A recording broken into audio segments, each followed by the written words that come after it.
కావాలనే మీ కలను నెరవేర్చుకోండి. మొదటి కన్సల్టేషన్, మొదటి స్కానింగ్ ఉచితం. వివరాల కొరకు హెడ్ ఫెర్టిలిటీని సంప్రదించండి. సినీ నటిని వేధించిన వాడొకడు, రోడ్డు పక్కన డబ్బులు వెదజల్లిన వాడొకడు, చెలరేగిపోతున్న యూట్యూబర్లు, సహించేదేలే అంటున్న పోలీసులు. ఒక మంచి విషయం చెప్పడం, లేదంటే ఓ మంచి సమాచారం చెప్పడం, అలా సోషల్ మీడియాలో పాపులారిటీని పెంచుకోవడాన్ని ఎవరు కాదనరు.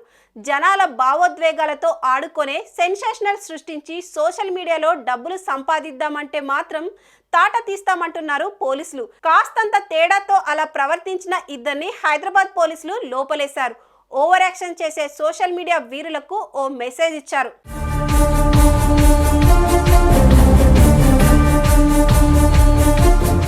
మణికొండ పంచవటి కాలనీలోని నివసించే ఓ అప్కమింగ్ లేడీ యాక్టర్ కు ప్రసాద్ బెహ్రా అనే ఓ ఫేమస్ యూట్యూబర్ తన షార్ట్ ఫిలింలో ఛాన్స్ ఇచ్చాడు. ఆ క్రమంలో ఆమెతో కాస్తంత తేడాగా ప్రవర్తించడం మొదలుపెట్టాడు. ఇదేదో అసలుకే మోసం తెచ్చే వ్యవహారంలా ఉందని ఆమె సైడ్ అయిపోయింది. కొంతకాలం తర్వాత ఇక ముందు అలా జరగదు, బుద్ధిగా ఉంటానని ఫోన్ల మీద ఫోన్లు చేయడంతో మారాడేమో అనుకొని అతనితో కలిసి మరో షార్ట్ ఫిలింలో నటించేందుకు అంగీకరించింది. అయితే కొద్ది రోజుల తర్వాత మారాను అని చెప్పింది అంతా యాక్టింగ్ అని ఆమెకు అర్థమైంది.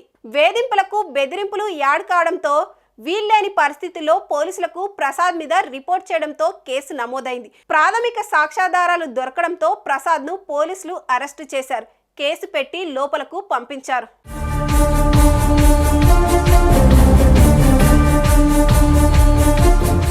ప్రసాద్ సంగతి ఇలా ఉంటే అడ్డగోలు వ్యవహారాలతో సోషల్ మీడియాలో లైకులు, యూట్యూబ్లో వ్యూస్లు పెంచుకోవడం ద్వారా డబ్బు సంపాదించాలన్న కోరికను గుండెల నిండా నింపుకొని సెన్సేషనల్ క్రియేషన్కు పూనుకున్న బాలనగర్ భానుచందర్కు కూడా ఇదే గతి పట్టింది.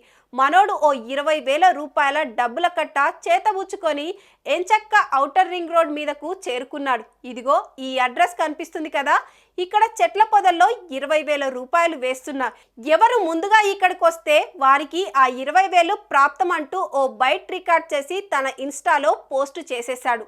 అమ్మో 20,000 అంటూ ఆశ్చర్యపోయిన నెటిజన్లు యథాలపంగా లైక్ల మీద లైకులు కొట్టేశారు. తన ప్లాన్ చక్కగా వర్కౌట్ అయినందుకు భానుచందర్ కాలర్ ఎగరేశాడు.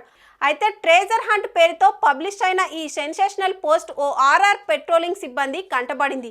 ఇది జనాల్ని రెచ్చగొట్టే చర్యగా వాళ్లకు అర్థమైంది. ఆ వెంటనే గట్కేసరి పోలీసులకు రిపోర్ట్ చేశారు. పోలీసులు వచ్చి మన భానుచందర్ను పట్టుకెళ్లారు. న్యాయస్థానం భానుకు రిమాండ్ విధించింది.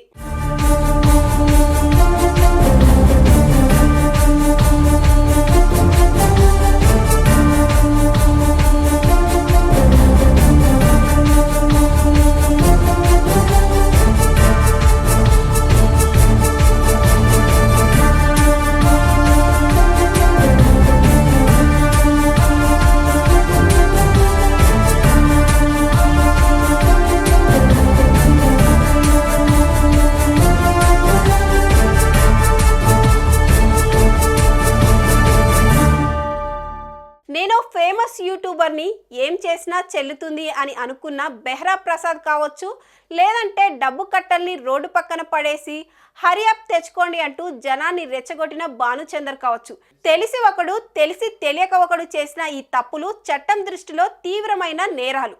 సోషల్ మీడియాను మంచికి, పాజిటివ్ గ్రోత్కు ఉపయోగించుకోవాలి, కానీ భిన్నంగా ఎవరు వ్యవహరించినా కటకటాలు తప్పవంటున్న పోలీసుల హెచ్చరికల్ని ఇకనైనా ఈ సోషల్ మీడియా పోరగాళ్లు పట్టించుకుంటారా లేదా అన్న ప్రశ్నకు పర్ఫెక్ట్ సమాధానం దొరకాల్సి ఉంది.